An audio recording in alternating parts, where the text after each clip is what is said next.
नमस्कार जी। आपने देखा होगा अरावली के ऊपर आजकल बहुत कंट्रोवर्सी चल रही है।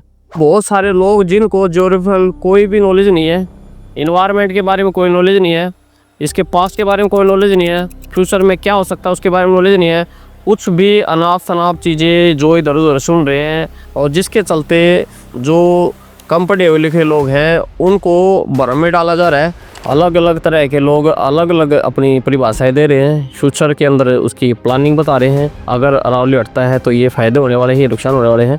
उसी से रिलेटेड आज की हमारी वीडियो होने वाली है।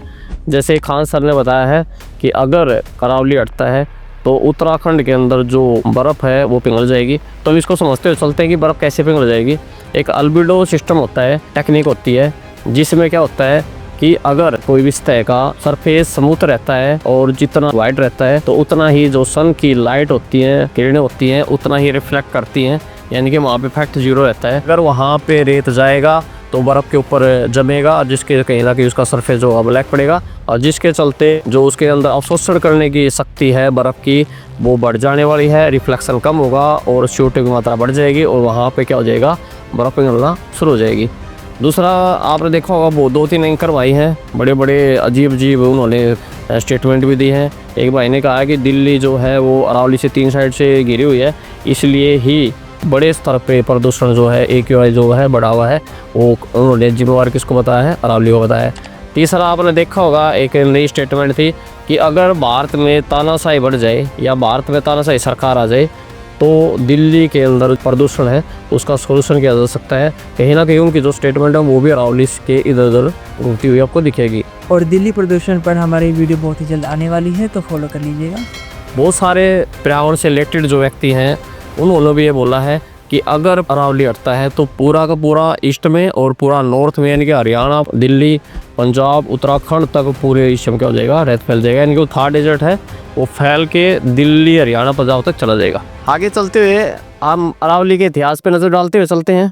अरावली अगर आप देखोगे तो आज से 250 लाख साल पहले बना हुआ है, यानी कि इसका अस्तित्व बहुत पुराना है। जब अर्थ के ऊपर जन्म भी नहीं हुआ था, मनुष्य आया भी नहीं था, उससे बहुत पहले का इसका इतिहास है।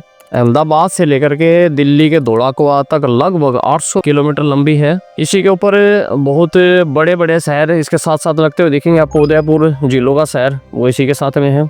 आपने जयपुर आप जाते हैं वो इसी के साथ पड़ने वाला है।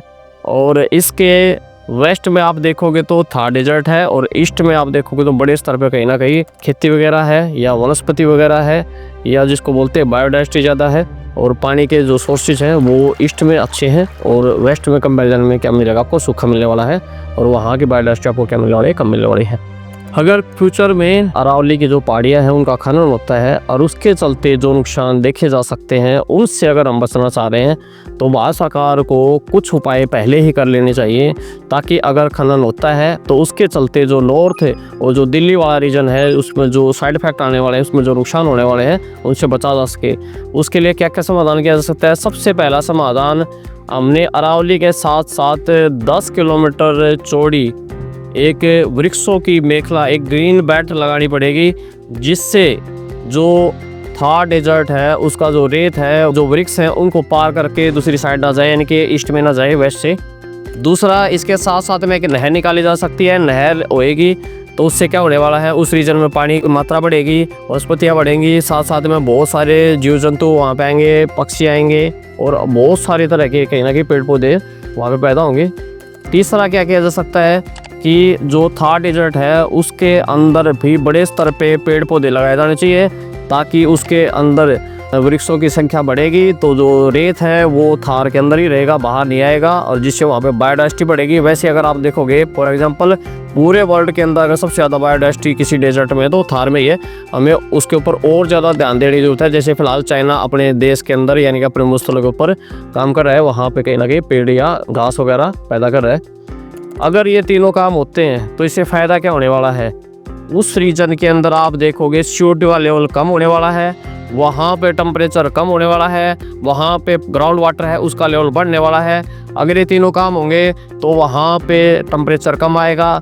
जो बारिश से करने वाले बादल हैं जब उसके ऊपर से गुजरेंगे तो वहाँ पे ठंडे होंगे और जिसके चलते वो नीचे आएंगे और ऊंचाई वाली हिल्स हैं उनसे टकरा करके जो बारिश से कई बार नहीं हो पाती है गर्मी के चलते, ज़्यादा ऊंचाई बादलों के होने के चलते वहाँ पे बारिश की मात्रा परसेंटेज भी बढ़ना शुरू हो जाएगा। लास्ट में आपने क्या करना है, अपने दोस्तों को वीडियो को शेयर करते हुए जाना है। शेयर क्यों करना है वो मैं आपको समझाता हूँ। बहुत सारे लोग जिनको ज्योग्राफिकल कोई भी नॉलेज नहीं है, इन्वायरमेंट के बारे में कोई नॉलेज नहीं है, इसके पास्ट के बारे में कोई नॉलेज नहीं है, फ्यूचर में क्या हो सकता है उसके बारे में नॉलेज नहीं है, कुछ भी अनाप शनाप चीज़ें जो इधर उधर सुन रहे हैं और जिसके चलते जो कम पढ़े हुए लिखे लोग हैं उनको भ्रम में डाला जा रहा है कि अगर अरावली नहीं रहा तो पता नहीं क्या क्या होने वाला है। सही बात है, अरावली को बचाना सबका देय होना चाहिए, सरकार का भी देय है, हमारा भी देय है। लेकिन जिस रीजन में पहले ही अरावली का खनन हो चुका है और खनन आज से नहीं हो रहा है, खनन हज़ारों सालों से होता है अरावली का और हज़ारों साल बाद भी होता रहेगा। खनन के बिना कभी भी कोई देश डेवलप नहीं करता है। लेकिन जिसके चलते जो नुकसान अभी बार बार फैलाए जा रहे हैं कि रेत हो जाएगा, टेम्परेचर बढ़ जाएगा, पानी के सोर्स ख़त्म हो जाएंगे, वहाँ पे जीव जंतु मर जाएंगे, टेम्परेचर बढ़ने वाला है और पता नहीं और क्या क्या जो भी है, तो उन सब का सोल्यूशन किया जा सकता है। और सोल्यूशन हमने बाद में नहीं, अरावली ख़त्म होने के बाद नहीं, आज से ही शुरू करना पड़ेगा। और जो मैंने आपको बता दिए है पीछे वीडियो में आपने ध्यान से सुन भी लिया, समझ भी लिया, फिर भी आपको लगता है कि इसके अलावा अरावली के लिए और काम भी किए जा सकते हैं उसको बचाने के लिए, या वहाँ पे टेम्परेचर को कम करने के लिए, वहाँ पे बायोडाइवर्सिटी बढ़ाने के लिए, पेड़ पौधे बढ़ाने के लिए, तो आप हमें कमेंट कर सकते हैं। और अपने दोस्तों क्या करना, अपने शेयर भी करना है, सब्सक्राइब करके जुड़ जाइए। आप लोगों को अच्छी जानकारी के लिए हम कोशिश कर रहे हैं। धन्यवाद।